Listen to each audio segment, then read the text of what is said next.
18 श्लोक व्यास जी ने बोले और गणेश जी ने लिखे। श्रीमद् भागवत महापुराण में 18,000 श्लोक हैं, 335 अध्याय हैं, 12 स्कंद हैं। इसी के अंतर्गत हमारे गोविंद के गुणानुवाद भरे पड़े हैं। अब भागवत तो बना ली, पर इसका प्रचार कौन करेगा? तब तक अपने पुत्र की याद आई। इनके पुत्र कौन है? इनके पुत्र हैं श्री सुखदेव जी महाराज। उनकी याद आई,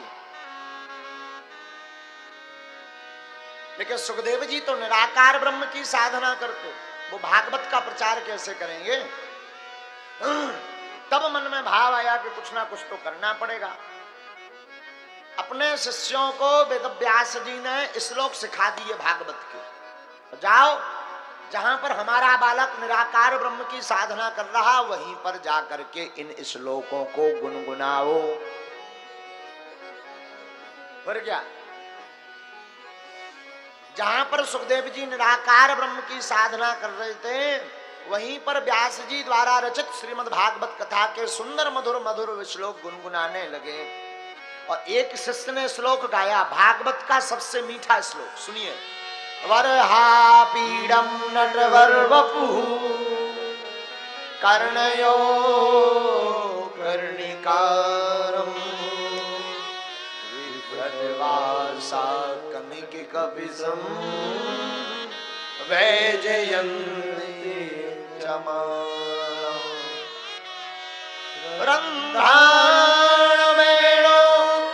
रधर सुधिया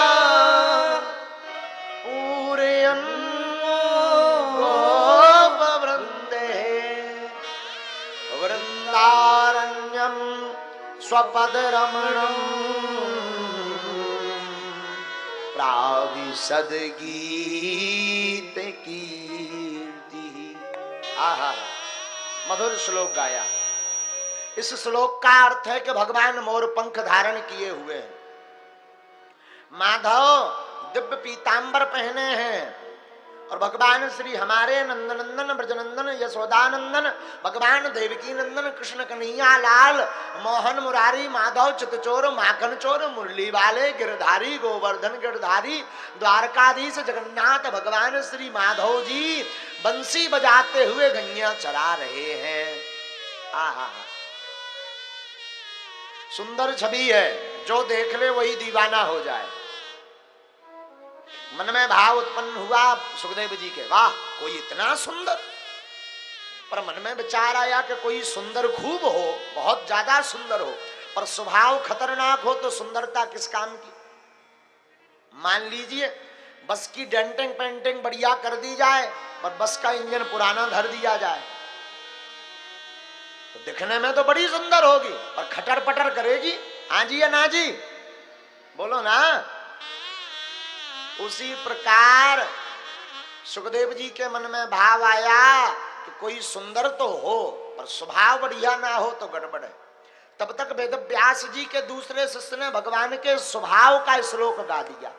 स्वभाव कैसा है जरा सुनिए। अहो बकीयम स्तन काल कूटम जिघांसया आययदप्साधिवी लेभे गतिं च्युतां ततोऽन्यं कम्बा दयालु शरणं व्रज। सुंदर स्वभाव बताया। स्वभाव कैसा बताया? अहो बकी नाम, बकी नाम बकासुर, बकासुर की बहन का नाम है पूतना। बकासुर की बहन पूतना हमारे नंदनंदन यशोदानंदन भगवान श्री युगल सरकार को मारने के उद्देश्य से आई, पर धन्य है ठाकुर जी का स्वभाव।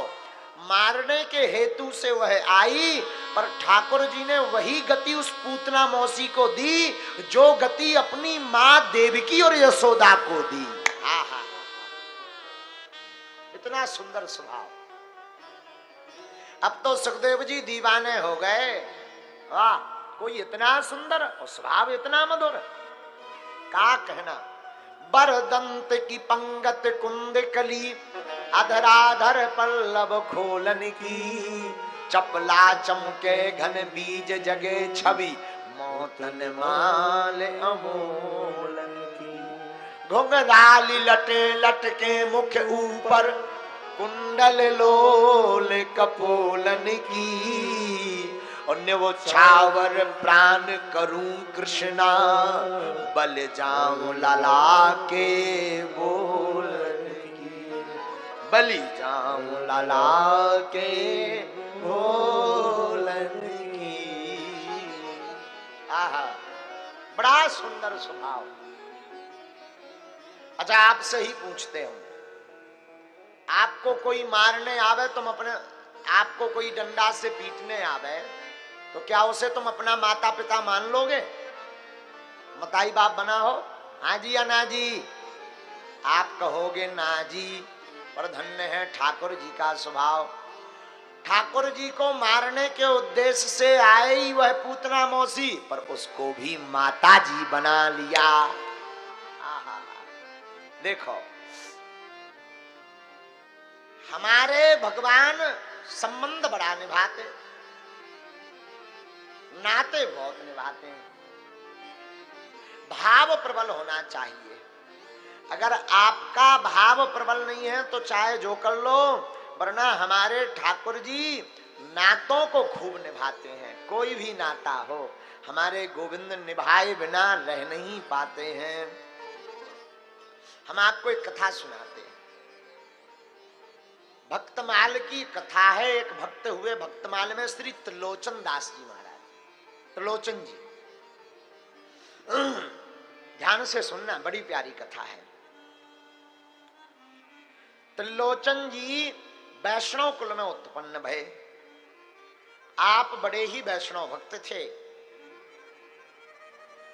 आप जैसी सेवा संतों की, आप संतों को बड़ा मानते थे, संतों को खूब प्रसाद चकाचक पवाते थे, संतों की सीत प्रसादी खाते थे, संतों को बिना भोजन पवाए अन्न का दाना नहीं लेते।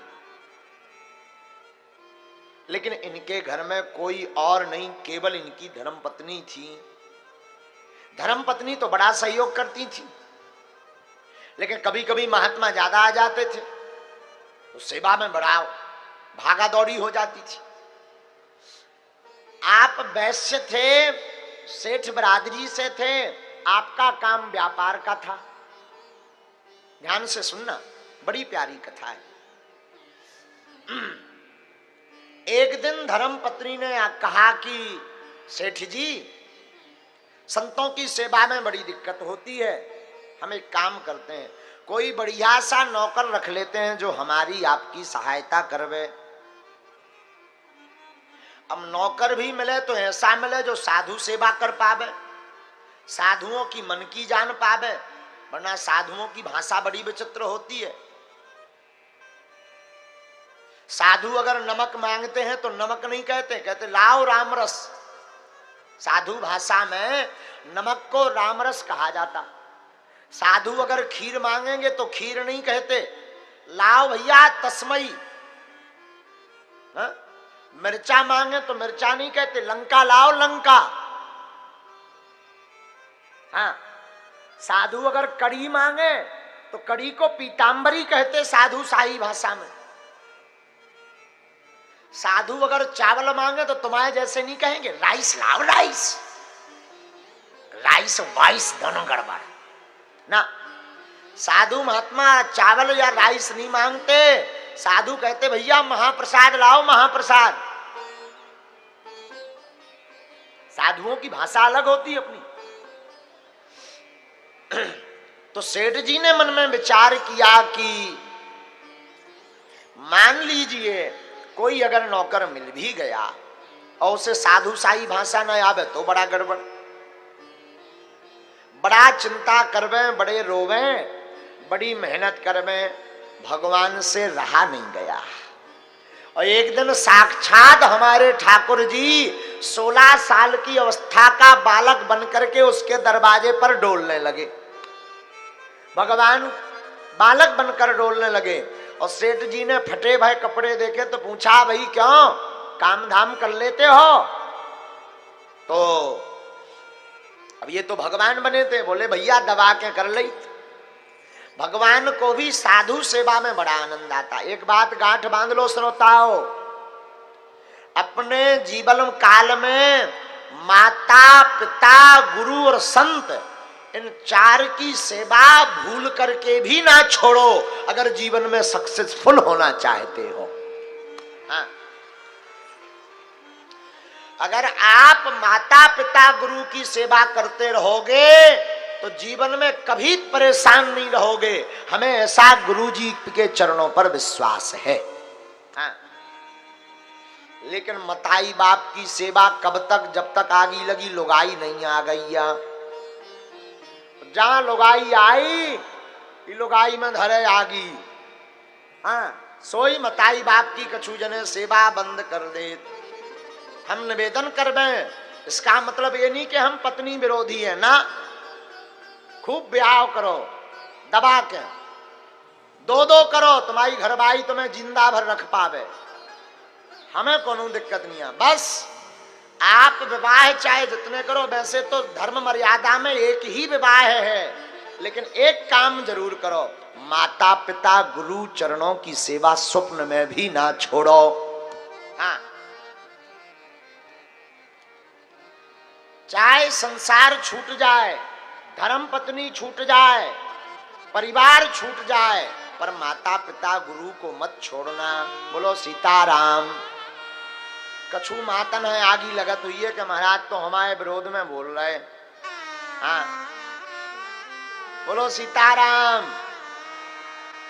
तो भगवान को कौन भक्त प्रिय है? जो साधुओं की सेवा करते हैं। भगवान नन्हे बालक बनकर पहुंच गए। सेठ जी हम काम तो दबा के कर लेते हैं और साधु सेवा ही काम कर पाए हम। जय हो भैया। अच्छा भैया, तो भैया एक काम करो, सेठ जी ने कहा तुम्हारा नाम क्या है? बोले नाम हमारा अंतर्यामी है। सेठ जी हंसने लगे, बड़ा गजब का नाम, अंतर्यामी नाम है, ये कौन सा नाम है? बोले तुम्हें इससे क्या लेना देना, हमारा नाम अंतर्यामी है, बस जो समझ लो। जय हो। भैया पगार क्या लोगे? तो अंतर्यामी भैया पगार क्या लोगे? बोले देखो भाई हमारी सेठ जी पगार वगार तो कुछ नहीं लेते देते कुछ नहीं, पर एक शर्त है। क्या? खाने में बिल्कुल भी टोका ना जाए, चाहे 4 सेर खावे चाहे 8 सेर। हमें हर जगह नौकरी से इसीलिए भगाओ जात के हम दबा के खाई थे। सेठ जी बोले जो बढ़िया रही, पगार लगने नहीं आ, नाम अंतर्यामी है, साधु सेवा करके जानत, हमें जरूरत है। 4 बाबा को खा ले, 4 संतन को खा ले, 5 की डोज ले जाए, क्या दिक्कत है? बोले सुन लो सेठ जी, अगर किसी भी दिन हमारे खाने पर तुम्हारे या तुम्हारी सटानी के मन में मलाल आ गया, उसी दिन हम छोड़कर भाग जाएंगे। ठीक है, अब तो बढ़िया बात रही। अब तो श्री त्रिलोचन दास सेठ जी रोज उनसे साधु सेवा करावे और भगवान को भी बड़ा आनंद आवे साधुओं की सेवा करके। कभी भगवान साधुओं के चरण दबावे, कभी भगवान संतों को प्रसाद पवावे। आहा हा, साधु सेवा भैया सबको नहीं मिलती। मैं निवेदन करूंगा, आज जितनी कथा सुन रहे मेरे माई बापो, मेरे प्यारे साधुओं, आप अपने जीवन में आने वाली आय से 10% साधु गुरु और माता पिता की सेवा करो। हाँ, खूब करो। साधु ते हो ना कारज हानि, साधु ते हो ना कारज हानि। साधुओं से, साधु सेवा से हानि नहीं होती। और भगवान जो ब्राह्मणों की साधुओं की सेवा करते उस पर जल्दी रीझते। कौन कौन अपने जीवन में भगवान को रिझाना